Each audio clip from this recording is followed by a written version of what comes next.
Exercise 8.4, class 10th, Introduction to Trigonometry. The very first question of your last exercise देखते हैं. Express the trigonometric ratio sin A, sec A and tan A in terms of cot A. In terms of cot A, अगर मैं बात करूं y की value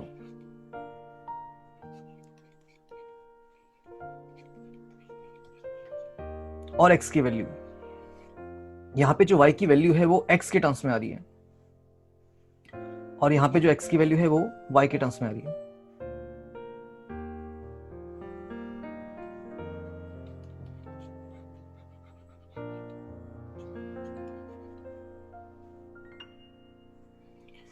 तो हम इसको बोलते हैं the value of y in terms of x. तो जिसके हमें टर्म्स में निकालना है that should be in your right hand side of the equation. तो cot a के टर्म्स में हमें निकालना है तो it should be on the right hand side of the equation. देखते हैं, पहले तो आइडेंटिटी का यूज करेंगे using identity, ID for identity. Okay, 1 plus cot square a equals to cosec square a. That is the last third identity I think. तो देखिए हमें cot a के टर्म्स में निकालना था तो हम इसको कैसे लिख सकते हैं, रीअरेंज करते हैं और cosec स्क्वायर a की वैल्यू निकालते हैं. cosec square a equals to 1 plus cot square a. It could be written like this, cosec square a की value in terms of cot square a. Yes. Now what is cosec a? Square हटा रहे हैं यहां से तो under root बन जाएगा पूरा. राइट हैंड साइड में क्या जाएगा, अंडर रूट जाने वाला है. Am I correct? और अगर आप इसको लेना चाहें तो अपॉन 1 ले लीजिए. There is no problem in that, no harm in that. क्यों कर रहे हैं हम इसका ऐसे? Because cosec a का रेशियो हमें पता होता है, that is your h upon p, sine का रेसिप्रोकल h अपॉन p. तो यहां हमें क्या पता है, यहां हमें पता है two sides of the triangle, that is the first one is hypotenuse, that is your hypotenuse, है ना.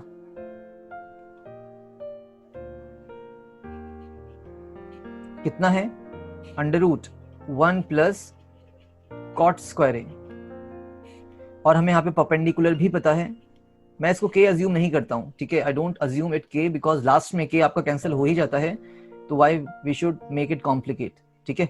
Y to complicate the equation. तो परपेंडिकुलर आपका 1 है यहाँ पे, हाइपोटेनियस आपका ये रहा, परपेंडिकुलर आपका 1 ये रहा, ठीक है. ये आपने फर्स्ट एक्सरसाइज में सीखा था निकालना. तो यहाँ से हम बेस निकाल सकते हैं using our Pythagoras theorem. Base का स्क्वायर क्या होता है, हाइपोटेनियस का स्क्वायर माइनस परपेंडिकुलर स्क्वायर. क्यों? क्योंकि h स्क्वायर होता क्या है हमारे पास, p square plus b square. तो आपको अगर p निकालना होगा तो b को आपको शिफ्ट कराना पड़ेगा माइनस में, या फिर आपको p निकालना होगा तो b निकालना होगा तो p को शिफ्ट करेंगे माइनस में. हाइपोटेनियस से माइनस होता है. h का स्क्वायर करना है तो दोनों साइड्स को ऐड करेंगे, उनका स्क्वायर ऐड करते हैं. बट अगर हमें परपेंडिकुलर और बेस निकालना है तो हाइपोटेनियस से माइनस होता है.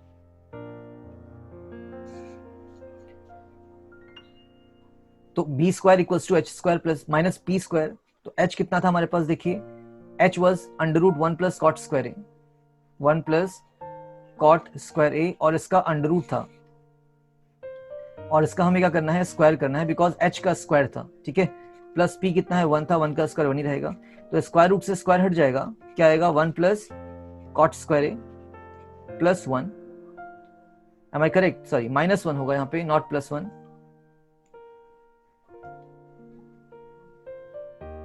ठीक है, ये माइनस परपेंडिकुलर था और यहाँ पे -1 और +1 कैंसिल हो जाते हैं हमारे.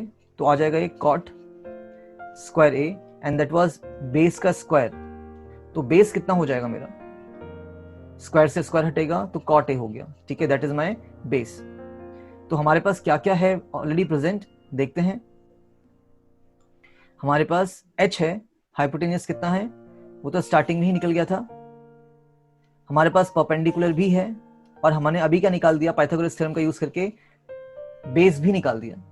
तो we have all the 3 sides of a triangle. So हम क्या कर सकते हैं, सेक ए निकाल सकते हैं, साइन ए और टेन ए को हम कैलकुलेट कर सकते हैं. हमें ये चीज निकालनी थी, ठीक है. तो मैं यहाँ पे इसको लिख लेता हूं जो हमें निकालना है. साइन ए क्या होता है, साइन ए परपेंडिकुलर अपॉन हाइपोटेनियस। फिर हमें निकालना है sec A, तो sec A होता है आपके पास बेस अपॉन हाइपोटेनियस तो होता है कौन, cos होता है बच्चे, बेस अपॉन हाइपोटेनियस होता है cos, तो sec उसका रेसिप्रोकल होता है यहाँ पे, तो ये हो जाएगा h अपॉन b हो जाएगा। और फाइनली हमें निकालना है tan A, और tan कितना होता है हमारे पास,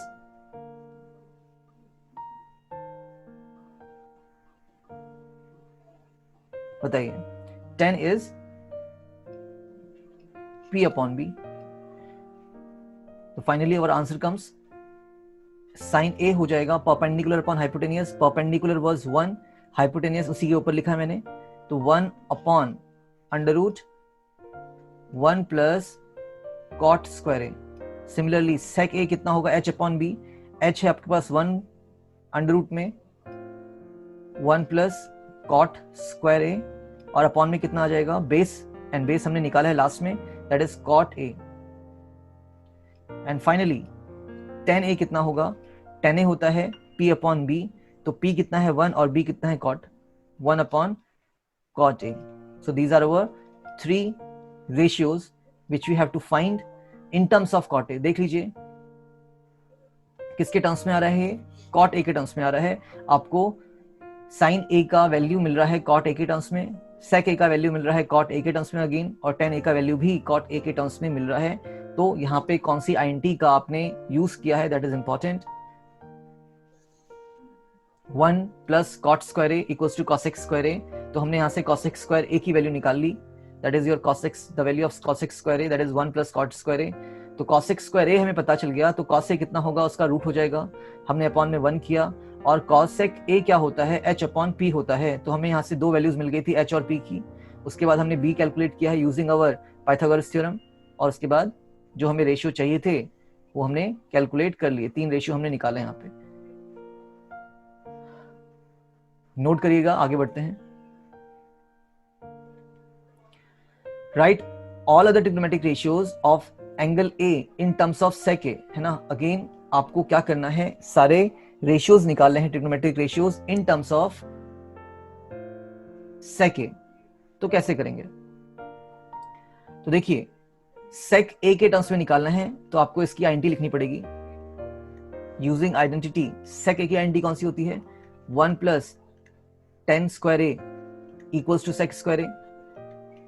अब यहाँ पे हमें sec A के टर्म्स में निकालना था, तो हम यहाँ पे tan A की वैल्यू कैलकुलेट कर लेंगे, तो tan स्क्वायर A कितना होगा, that will be sec square A minus 1, तो tan A कितना हो गया, tan A will be sec square A minus 1, tan A की वैल्यू हो जाएगी आपकी sec स्क्वायर A माइनस 1, और स्क्वायर हटा रहे हैं तो अंडर रूट में जाएगी,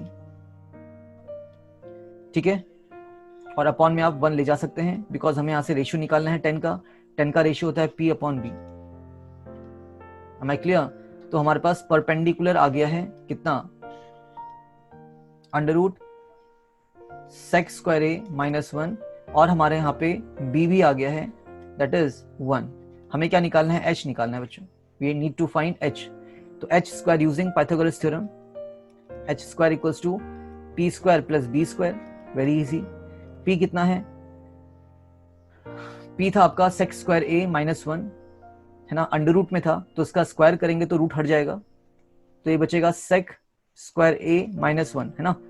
अंडर रूट था, स्क्वायर करना है, अंडर रूट से स्क्वायर हटेगा, और प्लस b स्क्वायर, b आपके पास 1 था, तो यहाँ पे भी क्या हो रहा है आपका -1 + 1 तो कैंसिल होके 0 आ जाएगा, तो बचा कितना है sec square A, and that is your hypotenuse square. तो h कितना हो जाएगा, स्क्वायर से स्क्वायर हटाइए तो sec a बचेगा। h की वैल्यू कितनी आ गई, sec a आ गई। बाकी सब हटाते हैं यहां से, तो फर्स्ट रेशियो हमारा क्या होता है, that is sine of angle a, और दूसरा रेशियो इसी के साथ हम निकाल सकते हैं cosec of angle a। Sine of angle a, sine क्या होता है p अपॉन h, तो उसका रेसिप्रोकल cosec क्या होगा, h अपॉन p हो जाएगा। सेकेंड रेशियो हो गया। थर्ड रेशियो की बात करें, that is your cos of angle a, that is b upon h। तो उसी के साथ हम अपना फोर्थ रेशियो निकाल सकते हैं sec of angle a, that is the reciprocal of cos a। अगर cos आपका b अपॉन h है तो sec कितना होता है, h अपॉन b हो जाएगा। And finally fifth ratio is your tan of angle a। tan a होता है आपके पास p अपॉन b, तो उसके अकॉर्डिंग सिक्स रेशियो आपका cot b आ जाएगा, that is b upon p, reciprocal of 10। अब देखिए sine of angle a p upon h, p कितना है, under root sec square a minus 1 upon what is your h, h की value है sec a। Base कितना है आपके पास 1 है, अपॉन हाइपोटेनस कितना है sec a है। वैल्यू पुट करते चलिए, कोई प्रॉब्लम नहीं होगी। Perpendicular is under root sec square a minus 1 upon में बेस कितना है हमारे पास 1 है ना, लिखने की जरूरत नहीं है उसको, तो I think no need to write 1। आते हैं इसके रेसिप्रोकल में, इसको भी हटा दे रहा हूं मैं यहां से, है ना। तो आपका cosec क्या हो जाएगा, sec a ऊपर जाएगा और under root sec square a minus 1 नीचे आएगा।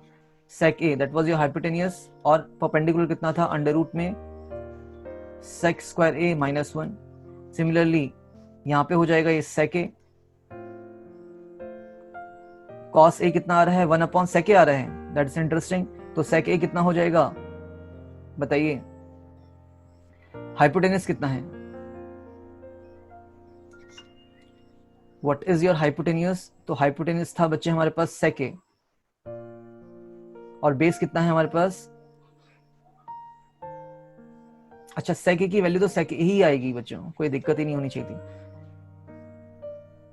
Am I correct? sec a hypotenuse था और बेस कितना है 1 था ना, but it is a bit अजीब सी वैल्यू है, और अपने निकाली भी तो थी इसकी वैल्यू, कितनी थी देखिए ना, आइडेंटिटी क्या था हमारे पास, 1 plus tan square a was equal to sec square a। तो sec a कितना हो जाएगा, sec a हो जाएगा अंडर रूट में 1 plus tan square a, but यहां पे इन terms of tan square a आ गया, sec a की वैल्यू किसके टर्म्स में आ गई है, इन terms of tan square a, तो ये हमारा रॉन्ग हो जाएगा बच्चे, ठीक है। तो हम ठीक ही कर रहे हैं, sec a की वैल्यू sec a ही रहेगी, in terms of sec a तो sec a ही रहने वाला ऑफ कोर्स। और फाइनली cot क्या होगा, देखिए under root sec square a minus 1 perpendicular था तो नीचे आ जाएगा ये under root sec square a minus 1, और ऊपर क्या जाएगा आपका 1 हो जाएगा, reciprocal of this value is this. तो ये हमारे 6 ट्रिग्नोमेट्रिक रेशियो हमने निकाल लिए हैं। sec a तो निकालने की जरूरत नहीं थी, बिकॉज sec a का आंसर sec a ही आएगा इन टर्म्स ऑफ sec a। तो that is the end of your question number 2।